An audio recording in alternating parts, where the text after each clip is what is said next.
اور ان کی طبیعت بڑی خراب ہے، ان کی صحت کے بارے میں ہمیں بڑے خدشات ہیں، لیکن ہمیں ویزا نہیں دیا جا رہا۔ ہم نے دسمبر سے مسلسل ویزا کے لیے ٹرائی کر رہے ہیں، لیکن مختلف وجوہات سے ہمیں بتایا بھی نہیں جا رہا اور ہمیں ویزا جو ہے وہ ریجیکٹ کیا جا رہا ہے۔ میں نے آپ کو پہلے بتایا تھا کہ فیصلہ ہو چکا ہے، ڈراپ سائٹ کی ایک سٹوری ہے کہ کیسے منسٹری آف انٹیریئر کے کسی سورس نے امریکی جریدے ڈراپ سائٹ کو یہ بتایا ہے کہ ان کو یہ الزام لگا کہ انہوں نے اپنے ویزا اپلیکیشن میں سارے حقائق نہیں بتائے، سارے وہی فضول بات ہے کہ یہ یو اے ای نہیں گئے، فلان جگہ گئے تو ان کو ریجیکٹ کر دیا جائے گا۔ ابھی تک ریجیکٹ انہوں نے نہیں کیا۔ اب وہ اپیل یہ کی ہے دونوں صاحبزادوں نے کہ انسانی حقوق کی تنظیمیں اس ایشو کو اٹھائیں۔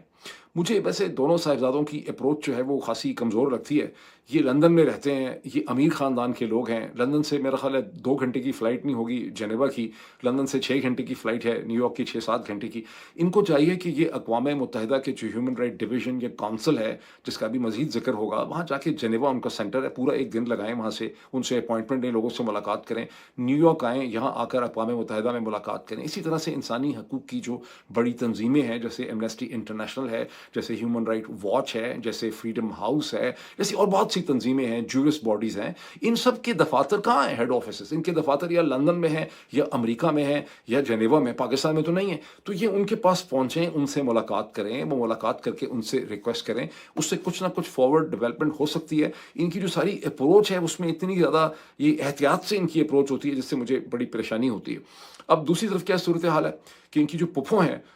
علیمہ خان صاحبہ، محترمہ علیمہ خان، ان کے گرد پاکستان کے جرنیلوں کا اور اسٹیبلشمنٹ کا حلقہ جو ہے وہ اپیرنٹلی تنگ سے تنگ ہوتا چلا جا رہا ہے۔ منگل کے دن جب وہ اڈیالہ جیل کے باہر تھیں تو انہیں ایک نان بیلیبل، ناقابل ضمانت قسم کے اریسٹ وارنٹ ایشو کیے گئے، جو انہوں نے سائن بھی کیے۔ اب یہ معاملہ چل تو رہا ہے نومبر 2024 سے، لیکن گزشتہ 1-2 مہینوں سے اس میں بہت تیزی آ گئی، بیکاز علیمہ خان جو ہیں وہ عدالت کے سامنے پیش نہیں ہوتی اور ان کے وکیل پیش ہوتے ہیں۔ میرا خیال ہے پیش اس لیے نہیں ہوتی کہ وکیلوں کی انڈرسٹینڈنگ ہے کہ علیمہ کو گرفتار کرنے کا پلان ہے اور عدالت میں جو کچھ بھی ہو رہا ہے یہ محض ایک مصنوعی قسم کی کارروائی ہے، تو وہ اس پورے پروسیس کو لٹکانے کی کوشش کرتے ہیں۔ تو اب عدالت کہہ رہی ہے کہ وہ پیش ہوں۔ ذرائع اس دن سے میں نے بات کی ہے، وہ یہ کہتے ہیں کہ یہ فیصلہ ہو چکا ہوا ہے کہ ایک کاسمیٹک شو ٹرائل کے بعد علیمہ کو گرفتار کرنے کا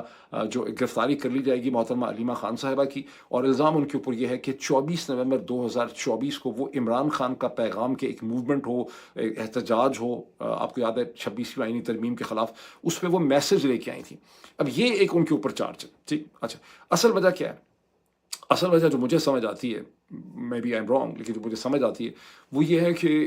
اسٹیبلشمنٹ نے، جرنیل صاحبان نے یہ کنکلوژن کیا ہے کہ اڈیالہ جیل کے باہر یہ منگل کے دن اور جمعرات کے دن جو ساری ایکٹیویٹی ہوتی ہے، پروٹیسٹ ہوتا ہے، احتجاج ہوتا ہے، یہ بیسکلی طور پہ محترمہ علیمہ خان کے سر کے اوپر ہوتا ہے۔ محترمہ علیمہ خان اس کی کیٹلسٹ ہیں، اس کی جو میگنیٹ ہیں، ان کی باقی دونوں بہنیں جو ہیں نورین اور عظمیٰ، ان میں اس قسم کی آرگنائزیشن ایبلٹی یا اٹریکشن لوگوں کو لانے کی یا بات کرنے کی نہیں ہے۔ ادروائز اگر آپ یہ دیکھیں کہ محترمہ علیمہ خان صاحبہ نا جو بات بھی بڑی شائستگی سے کرتی ہیں، ان کو اپنی زبان کے اوپر بڑا کنٹرول ہے، وہ ایک ایک الفاظ جملہ ہنس کے وہ بات کرتی ہیں۔ ایشو یہ نہیں ہے کہ وہ کوئی اسٹیبلشمنٹ کے خلاف بات کری۔ بہت سے لوگ سمجھتے ہیں کہ اسٹیبلشمنٹ کے خلاف بات کرنا، جرنیل صاحبان کے نعرے بنانا، وہ ان کو میٹر کرتا نہیں۔ اتنے بھی بے وقوف نہیں ہیں، ان کو اچھی طرح سے یہ نظر آتا ہے کہ اصل میں کس کی پوزیشن جو ہے، خواہ وہ سوشل میڈیا کے اوپر ہو، خواہ وہ پالیٹکس میں ہو، کس کی پوزیشن ان کی انٹرسٹ کو گزند پہنچاتی ہے۔ ان کو لگتا ہے کہ اگر محترمہ علیمہ خان کو پکچر سے گم کر دیا جائے تو اڈیالہ جیل کے باہر جو ہر ہفتے میں ایک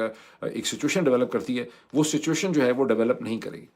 اب اسی کانٹیکس میں آپ دیکھیں کہ اقوام متحدہ پاکستان کے بارے میں اس کی کیا تھنکنگ ہے۔ ایمان حاصل مزاری اور ان کے شوہر کے حوالے سے گزشتہ 24 گھنٹے میں اقوام متحدہ یونائٹڈ نیشن کے 5 جو ریپرٹورز ہیں، جو ان کو اقوام متحدہ کی ہیومن رائٹ کاؤنسل اپوائنٹ کرتی ہے، اس کے ساتھ کام کرتے ہیں، وہ بڑے یہ ڈسٹنگوش پرسنالٹیز ہوتی ہیں جن کا بڑا ایکسپیرینس ہوتا ہے، اور ان 5 پرسنالٹیز نے ٹوگیدر ایک سٹیٹمنٹ ایشو کی ہے جس میں انہوں نے